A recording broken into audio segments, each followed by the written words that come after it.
BC సమరబేరి అని పెట్టుకున్నారు. ఇదే బీసీ నినాదంతో మళ్ళా కొంతమంది ప్రజలలోకి వెళ్ళి సభలు పెడతా ఉన్నారు. మాదే అసలైన బీసీ నినాదం అంటా ఉన్నారు, బీసీలు మేల్కొండి అంటా ఉన్నారు. అసలు ఏం జరుగుతుంది తెలంగాణ రాష్ట్రంలో? నమస్కారం అండి. నా పేరు జక్కుల వంశీకృష్ణ, బీసీ సంక్షేమ సంఘం నేషనల్ జనరల్ సెక్రటరీ, న్యాయవాదిని నేను. సో ఈరోజు మీరు ఏదైతే ప్రశ్న వేశారో మనము పూర్వకాలం నుండి మనం చూస్తున్నాం డివైడ్ అండ్ రూల్ అనేది నడిచింది. సో ఇప్పుడు వచ్చేసి ఏదైతే వాళ్ళ ఫార్ములా తీసుకొని వాళ్ళు డివైడ్ అండ్ రూల్ చేస్తున్నారో మనం కూడా అదే విధంగా మన బీసీలలో కూడా చైతన్యం తీసుకురావడానికి మనం కూడా భాగాలు లాగా విడిపోవడం ఎక్కడ లేదు. మనం కూడా అందరం కలిసి మళ్ళీ ఒకటే దగ్గర వచ్చి కలుస్తాం. ఇప్పుడు డివైడ్ అయ్యి అందరము చైతన్యం చేయడానికి ఒక్కొక్క జిల్లాలలో ఒక్కొక్కరు వెళ్తుకుంటూ అందరిది ఒకటే వాదన ఏంటంటే బీసీ వాదన. బీసీలకు చట్టసభలలో రిజర్వేషన్ కావాలి, బీసీలకు అన్యాయం జరుగుతుంది, బీసీలకు న్యాయం జరగాలి, బీసీలకు ఎడ్యుకేషనల్లీ అండ్ ఉద్యోగాలలో రిజర్వేషన్లు కావాలనేది వివిధ సంఘాలు. అంటే మనం ఎన్ని సంఘాలు మనకు స్ప్రెడ్ అయినాయి అనుకో అంత మంచిదే, మనకు పాజిటివ్ అండ్ నెగిటివ్ అక్కడ ఏం లేదు. మేమందరం కలిసి కూడా ఈ తెలంగాణ రాష్ట్రంలో పెరేడ్ గ్రౌండ్లో భారీ ఎత్తున లక్షల మందితోని మేమందరం కలిసి కూడా ఒక మీటింగ్ కూడా ఏర్పాటు చేయడానికి కూడా మేము ప్లాన్ చేస్తున్నాము. అదేవిధంగా ఈరోజు ఏదైతే బీసీ సమరబేరీ జరిగిందో ఈ ముఖ్య ఉద్దేశాలు ఏంటంటే 75 కోట్ల జనాభా ఉంది దేశవ్యాప్తంగా మనది. కానీ మనకు వచ్చిన బడ్జెట్ ఎంత? 2000 కోట్ల రూపాయల. మనం అక్కడ బడ్జెట్లో మనం ట్యాక్స్ ఎంత పే చేస్తున్నాం? మనం ఈ దేశవ్యాప్తంగా ఉన్న బీసీలంతా ట్యాక్స్ ఎంత? అగ్గిపెట్ట మీద ట్యాక్స్ పే చేస్తాం, మనం పేస్ట్ మీద ట్యాక్స్ పే చేస్తాం, సబ్బు మీద ట్యాక్స్ పే చేస్తాం, ప్రతి ఒక్క దాని మీద ట్యాక్స్ పే చేసేది మనము. కానీ చూసుకుంటే ఆదానీలు అంబానీలకేమో వాళ్ళు లోన్లు కట్టకుంటేమో వాళ్ళకేమో బారాకూన్ మాఫ్, మనకేమో ఏమన్నా మనకు 1,00,000 రూపాయలు లోన్ ఉందనుకో ఆ 1,00,000 రూపాయలని మాఫ్ చేయడానికేమో నానా తంటాలు పడతారు. మన రైతులేమో చనిపోతున్నారు. ఎందుకు చనిపోతున్నారు రైతులు? వాళ్ళకు రైతు బీమాలు ఎక్కడ ఉన్నాయి? ఏమైపోతుంది? స్టేట్ గవర్నమెంట్ ఏం చేస్తుంది, సెంట్రల్ గవర్నమెంట్ ఏం చేస్తుంది? అదేవిధంగా మనం ఈరోజు ముఖ్య కారణం ఏంటంటే చట్టసభలలో రిజర్వేషన్ మనకు తీసుకొని వచ్చినారనుకో, మన భాగం మనకు ఇచ్చారనుకో. కాంశీరామ్ గారు చెప్పారు, జిస్కా జిత్తున సంఖ్యావారి ఉస్కా అవుతున్న భాగందారి. ఎంతైతే సంఖ్య ఉందో అదేవిధంగా మనకు కూడా అంతే సీట్లు కావాలనేది ఆ నినాదంతోనే మనం ముందుకెళ్తున్నాము. ఈరోజు ఈ కార్యక్రమంలో కూడా మనం చెప్పింది కేవలము మాకు ఏదో ఇస్తున్నాము అన్నట్టు, ఏదో బిస్కెట్ వేసినట్టు వేయకండి. మాకు మా హక్కు ఏదైతుందో, మా హక్కు, మా రైట్స్ ఏవైతున్నాయో అవి మాకు ఇవ్వాలనేదే మా పోరాటము. చట్టసభలలో రిజర్వేషన్ ఇవ్వాలి, 2 లక్షల కోట్ల రూపాయలు మాకు బడ్జెట్ అనేది కేటాయించాలి. నేషనల్గా కూడా మనకు బీసీలకు సపరేట్ మినిస్ట్రీ అని ఇవ్వాలి. అన్న ఎందుకన్నా ఇవన్నీ 2 లక్షల కోట్లు అంటున్నారు, మీకు మినిస్ట్రీ అంతే, అందరు మినిస్టర్లు ఉన్నారు కదా, అందరు ఉన్నారు కదా అంటే అందరు లేరు అని మేము అంటలేము. మేము మా బాధ ఎవరికి తెలుస్తుంది అంటే మావోనికి మా బాధ తెలుస్తుంది. కాబట్టి మావోనికి బీసీ మినిస్ట్రీ అనేది సపరేట్గా ఇస్తే మాది మేము ఎడ్యుకేట్ అయ్యి మాది మేము చూసుకొని మాకు ఎక్కడ ఇబ్బంది జరుగుతుంది, ఎక్కడ నొప్పి ఉందో మాకు తెలుసు. దెబ్బ తాకిన వాళ్ళు మేము కాబట్టి ఎక్కడ మందు పెట్టాలో మాకు తెలుసు. కాబట్టి మాకు ఒక మినిస్ట్రీని ఇచ్చినారనుకో, మా మినిస్ట్రీ మాకు చేస్తుంది. మా బడ్జెట్ ఏదైతే ఉందో మాకు అలొకేషన్ ఇచ్చినారనుకో, మేము కూడా ఏ విధంగా ఎంటర్ప్రెన్యూర్స్ని మేము ఏ విధంగా డెవలప్ చేయాలి, ఏ విధంగా మేము ముందుకు పోవాలి, మేము ఏ విధంగా ఇండస్ట్రియలిస్టులం కావాలనేది మేము కూడా చేస్తాం. ఈరోజు చేతు వృత్తులు ఉన్నాయి, ఎన్నో ఉన్నాయి, కనుమరుగవుతున్నాయి. దానికి మొత్తం స్టేట్ అండ్ సెంట్రల్ గవర్నమెంట్ ఎంతవరకు దాన్ని ఎంకరేజ్ చేస్తుంది? ఇప్పుడు వచ్చేసి మనం చూసుకున్నట్టయితే ఎంటర్ప్రెన్యూర్స్ అనుకుంటా ఎంకరేజ్ చేస్తున్నామని చెప్తున్నారు.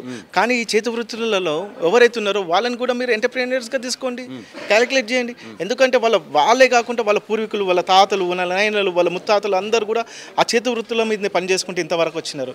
వాళ్ళకు కూడా మీరు అందరు సపోర్ట్ చేసి ముందుకు తీసుకొని వెళ్తే బీసీ, ఎస్సీ, ఎస్టీ, మైనారిటీ కులాలన్నీ కూడా రానున్న రోజుల్లో ముందుకు వెళ్తారని నేను కోరడం జరుగుతుంది. మనము దేశవ్యాప్తంగా మనం చూసుకున్నట్టయితే బీసీలకు సపరేట్ చట్టసభలలో రిజర్వేషన్ ఇస్తే ఎవరిది వాళ్ళు పంచుకుంటారు, ఎవరి భాగం వాళ్ళకు వస్తుంది అనేది మా ఇంటెన్షన్. అయితే అన్న ఇంకోటి ఏంటంటే ఈ బీసీ వాదం ఏదైతే ఉందో, మా జనాభా ఎంత ఉందో మా వాటా అంత కావాలని చెప్పి కొట్లాడే ఈ బీసీ వాదం ఏదైతే ఉందో ఇది ఎందుకన్నా కనుమరుగవుతుందంటే అవసరం వచ్చినప్పుడు మాత్రమే బయటకు వస్తుంది. మీ నార్మల్ టైంలో మిగతా టైంలో మొత్తం కామోషిగా ఉంటుంది. అసలు దీనికి రీజన్ ఏందన్న? దీనికి ముఖ్యమైన రీజన్ ఏంటంటే లీడర్లే ముఖ్యమైన రీజన్. కొంతమంది నాయకులు ఏం చేస్తున్నారంటే చాలా బ్రహ్మాండంగా ఎలక్షన్స్ కంటే ముందు అంటే 5 సంవత్సరాల పీరియడ్ ఉంటే 3.5 సంవత్సరాల వరకు మనము వివిధ సంఘాలన్నీ కలిసి పోరాటాలు చేస్తే అన్నీ చేస్తాయి. కానీ ఆఖరి టైంకి వచ్చేసరికి ఏదో ఒక పొలిటికల్ పార్టీకి అమ్మడం జరుగుతుంది. నేను అందరికీ కూడా ఈ మీడియా నుండి నేను రిక్వెస్ట్ ఏం చేస్తున్నానంటే మీరు ఏదైతే వాదన తీసుకొని వచ్చినారో కొన ఊపిరి వరకు మనం ఆ వాదన గురించి పోరాటం చేస్తాం. మన కులాల గురించి, మన వాళ్ళ గురించి మనం పోరాటాలు చేస్తేనే మనకు న్యాయం జరుగుతుంది, ధర్మం జరుగుతుందని నేను చెప్పడం జరుగుతుంది. ఇప్పుడు ఈ కులగణన విషయానికి వస్తే అసలు ఏంది దీని క్రెడిట్ ఎవరికి ఇవ్వచ్చు మనం? ముఖ్యంగా ఈ కులగణన క్రెడిట్ ఎవరికి ఇవ్వాలంటే బీసీ సంఘ నాయకులకు ఇవ్వాల్సిన అవసరం ఉంది. అంటే చాలా వరకు రేవంత్ రెడ్డి ప్రభుత్వం ఏర్పడిన తర్వాతనే కులగణన చేపట్టిండని చెప్పి చెప్తా ఉన్నారు కదా. రేవంత్ రెడ్డి అంటే మీరు కాంగ్రెస్ ప్రభుత్వమే అంటున్నారు కాబట్టి, మనకంటే ముందు కర్ణాటకలో ప్రభుత్వం ఫామ్ చేసింది. మనకంటే ముందు కర్ణాటక ప్రభుత్వం కంటే ముందు కూడా రాహుల్ గాంధీ గారు జిరాక్స్ చేయాలని చెప్పారు. దేశవ్యాప్తంగా జిరాక్స్ చేయాలి, కులగణన చేయాలన్నారు. ఒకవేళ వాళ్ళకి చేసేది ఉంటే కర్ణాటకలోనే చేస్తుండే, కానీ మన తెలంగాణ రాష్ట్రంలో చేయడానికి కారణం ఏంటంటే మనకు ఎర్ర సత్యనారాయణ గారని మనకు బీసీ సంక్షేమ సంఘం ప్రెసిడెంట్ ఉన్నారు. నేను అడ్వకేట్గా నేను కూడా దాంట్లో డ్రాఫ్ట్ చేసేసి ఇంకా కొంతమంది ముఖ్య వ్యక్తులు నాగుల శ్రీనివాస్ యాదవ్ అనే అడ్వకేట్స్ అందరం కలిసి మేము కేసు వేయడం జరిగింది 2019లో. అది మొన్న సెప్టెంబర్లో వచ్చేసి హైకోర్టు ఆర్డర్ ఇవ్వడం జరిగింది. వితిన్ 3 months లోపల ఏదైతే ఉందో సెన్సస్ చేసేసి మీరు హైకోర్టుకి వచ్చేసి కంప్లై చేయాలని చెప్పినారు. దానికోసమనే ఇప్పుడు ఉరుకులాడుకుంటే ఇది చేయడానికి కారణం, ముఖ్య కారణం ఈ సెన్సస్ చేయడానికి కారణం కూడా న్యాయ వ్యవస్థ బతుకుంది కాబట్టి ఈరోజు మనకు మన బహుజనులందరికీ న్యాయం జరుగుతుంది అనేది చెప్తున్నాను నేను. కులగణన జరగడానికి కారణం కూడా న్యాయస్థానం ఉంది కాబట్టి మనకు న్యాయం దొరికింది అనేది నేను చెప్తున్నాను బ్రదర్. మరి ఇదే విషయాన్ని పురస్కరించుకొని మా ప్రభుత్వం వచ్చిన తర్వాత ఇది చేసినాం అది చేసినాం అని చెప్పి విజయోత్సవాలు కూడా చేసుకుంటా ఉంది కాంగ్రెస్ ప్రభుత్వం. మరి దీని మీద ఏమంటారు? విజయోత్సవాలు చేసుకోవడంలో నేను తప్పు పట్టడం ఏం లేదు. మీరు విజయోత్సవాలు చేయాలంటే పక్కన కర్ణాటక రాష్ట్రంలో కూడా మీ ప్రభుత్వమే ఉంది, కాంగ్రెస్ ప్రభుత్వమే. మీరు అక్కడ కూడా కులగణన చేయాలనేది నేను చెప్తున్నాను. మీరు దేశవ్యాప్తంగా చేస్తా అన్నారు కదా, మీరు దేశవ్యాప్తంగా చేయండి. ఇంకొకటి ముఖ్య విషయం ఏంటంటే ఈ కులగణన చేసే దగ్గర బీసీ కులగణన మీరు కేవలం ఏదో 75 క్వశ్చన్స్ మీరు క్వశ్చనర్ తీసుకొని వచ్చేసి పబ్లిక్ని మిస్లీడ్ చేస్తున్నారు. అంటే పబ్లిక్లో ఒక భయభ్రాంతికి గురి చేస్తున్నారు. ఎందుకు అంటే 75 క్వశ్చన్స్ అడిగేసరికి వాళ్ళకి భయం అవుతుంది. సంక్షేమ పథకాలు మాకు వస్తాయా లేవా, ఈరోజు మేము వాళ్ళకి ఇన్ఫర్మేషన్ ఇస్తే రేపు పొద్దున మాకు ఏదైనా కట్ అవుతుందా అనేది భయం. చాలామంది చాలా ఇబ్బంది పడుతున్నారు.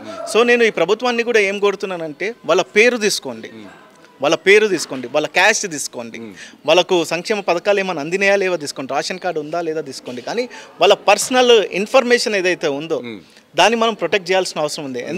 ఎందుకు చెప్తున్నానంటే చాలామంది కూడా భయపడుతున్నారు, భయభ్రాంతులకు గురవుతున్నారు. వాళ్ళు క్లియర్గా 4 ప్రశ్నలు అడగండి. మీరు ఎంతమంది ఉన్నారు, మీ పేరు ఏంది, ఎంతమంది ఉన్నారు, మీ ఇన్కమ్ ఏముంది, మీ కులం ఏంది, మతం ఏందని మాట్లాడినారు అనుకో 4 ప్రశ్నలలో అయిపోతుంది. మీది కూడా ఎక్కువ టైం వేస్ట్ కాదు.